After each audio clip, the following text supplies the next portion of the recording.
process, how I begin is first I make a drawing. I usually, obviously, I create a set of drawings, and many a times what I do is I do separate drawings and then try to bring them together by overlapping, and then sometimes I also write algorithms on the computer, and then those algorithms I try to use certain programs called Python, an application, and then try to see in the computer how does it look like, and also, and then I kind of scale it up using.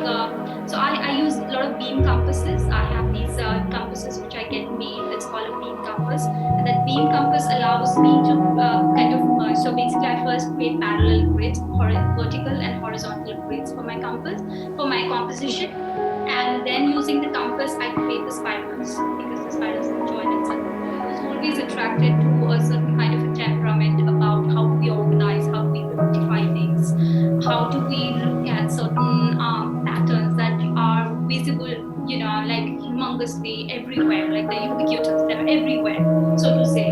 So it's there in nature, and from nature, of course, all of us draw inspiration. It has always been the case. Artists have always looked to nature for inspiration. And of course, then in architecture, in building, in huge monumental buildings, I mean,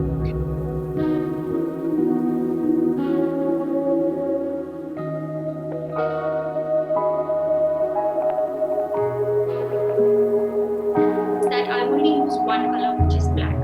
I don't use like white on black, which usually people might think of when they see the work in person at first glance. But usually I use the black, and I leave out blank areas on the canvas. So the white that you see is the left out areas.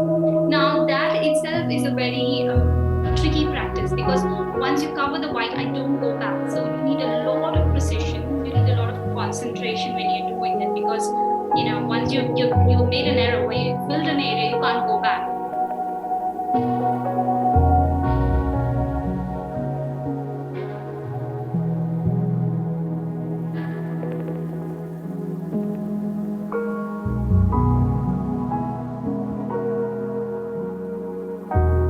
I love this idea of duality. I always like my things to be like looked at from up close, and when you look at them, like zoom out, they look completely different. So I like that idea of duality, and I like that idea of surprise. The audience should be surprised every